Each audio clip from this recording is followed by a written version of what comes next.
A 6,000 square foot mansion kitchen. 15 feet of upper cabinets. A walk-in pantry the size of a bedroom. And a 200 square foot tiny house kitchen, built into a corner smaller than most walk-in closets. If you measured pure floor space, there's no contest. The mansion wins by thousands of square feet. But if you measured usable, accessible storage, the actual cubic feet of space where something can be stored and still be found again in under 10 seconds, a well-designed tiny house kitchen can genuinely outstore mansions. Not as a gimmick, as a measurable, repeatable design outcome that professional small space designers have been proving for years. By the end of this video, you're going to understand exactly why square footage is the wrong number to be looking at, what the real designers building six-figure tiny homes in 2026 are doing differently, and how almost every kitchen in America, mansion or otherwise, is wasting more storage space than it's using. Before we get into the specific numbers, hit subscribe now, because I'm going to walk through this comparison room by room, and the exact techniques that make this possible are things you can actually copy in your own kitchen, no matter how big or small it is. Subscribe now, so you don't miss the breakdown. Let's start with the number that changes everything. Here's the flaw in how almost everyone thinks about kitchen storage. We measure kitchens in square feet, which is a measurement of floor area. But storage isn't a floor problem. It's a volume problem. It's cubic feet, height times width times depth, and floor area only accounts for 2 of those 3 dimensions. A standard kitchen, mansion or otherwise, typically uses upper cabinets that stop somewhere between 78 and 84 inches off the ground, leaving a gap of a foot or more of dead, completely in use space between the top of the cabinet and the ceiling. In a large kitchen, that gap runs the entire length of every wall. It's real, empty, climate-controlled space that never gets used for anything except collecting dust on top of the cabinets. Tiny house designers don't have the luxury of leaving that space empty, and that constraint is exactly what makes the design so much more efficient. According to small space design specialists, floor-to-ceiling cabinets can increase usable storage capacity by up to 40% compared to standard cabinets that stop short of the ceiling. And because tiny houses are legally permitted to build with ceiling heights up to roughly 13.5 feet under most current building code allowances, that vertical space isn't just available. It's often taller than what a standard suburban kitchen even has to work with in the first place. So the mansion kitchen might have 4 times the floor area. But if a meaningful percentage of its vertical wall space above the cabinets is sitting completely empty, while the tiny house kitchen is using every inch from floor to ceiling, the actual usable storage volume gap closes a lot faster than the square footage numbers would suggest. And in some documented small space builds, it closes enough to flip the comparison entirely. There's a second factor working in the tiny house's favor too: proximity and organization. Storage that's technically available, but requires digging through 3 other things to reach isn't really functioning as storage. It's functioning as clutter with a lid on it. Professional organizers and small space designers increasingly talk about accessible storage as a distinct category from total storage, because a deep, disorganized walk-in pantry can technically hold more volume than a small, perfectly organized cabinet system, while being genuinely harder to use day to day. A well-designed tiny kitchen tends to score extremely high on accessibility precisely because there's no room for anything to get lost in the back of a deep shelf. Every inch has a defined purpose, which is exactly the kind of design discipline larger kitchens rarely have forced on them. So how's a tiny house kitchen actually pull this off? It's not one clever trick. It's a stack of small, deliberate decisions, each one recovering space that a typical kitchen, including most mansion kitchens, simply leaves on the table. Floor-to-ceiling cabinetry. As mentioned, this alone can add up to 40% more storage capacity than standard upper cabinets. The upper sections, reached with a small step stool that often doubles as extra seating, get used for the things you don't need daily: seasonal cookware, bulk pantry goods, the stand mixer you use twice a year. It's exactly the kind of storage a mansion kitchen has in a separate pantry room, just recovered from empty air instead of added square footage. Toe kick drawers. This is one of the most consistently overlooked spaces in any kitchen. That few inches of gap at the very bottom of your cabinets, right where your feet go when you stand at the counter. Designers specializing in compact kitchens now regularly convert that gap into a shallow pull-out drawer, perfect for baking sheets, cutting boards, or platters that are usually the most awkward items to store anywhere else. Most homes, mansions included, leave that space as pure air. Corner carousels. Corner cabinets are famous for being the least efficient storage in any kitchen, tiny or enormous, because the deepest part of the corner is nearly impossible to reach without pulling everything else out first. A rotating carousel insert turns that dead zone into fully accessible storage, and it's one of the specific fixes small kitchen designers point to as recovering space that would otherwise just be lost. Multi-level pull-out systems. Instead of one flat shelf per cabinet, tiered pull-out inserts turn a single cabinet into 2 or 3 separate, fully visible storage levels. It's the same footprint, doing 2 or 3 times the work because nothing is stacked blindly behind something else. Magnetic strips and vertical wall tools.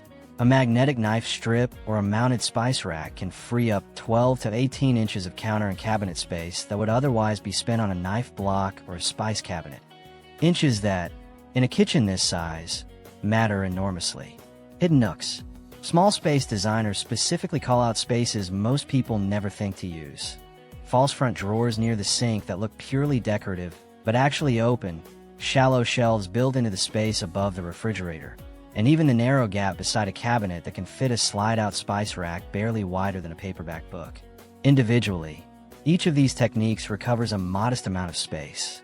Stacked together across an entire 200 square foot kitchen, they add up to something that starts to genuinely rival, and in well-executed builds, exceed, the usable storage of a kitchen many times its physical size, simply because none of that space was ever left empty in the first place. Right-sized, integrated appliances. This one is easy to overlook, but genuinely matters. A full-size refrigerator, range, and dishwasher take up a fixed footprint regardless of how big the rest of the kitchen is.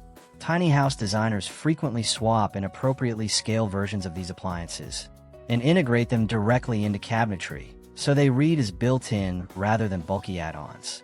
The space saved isn't just the appliance's footprint.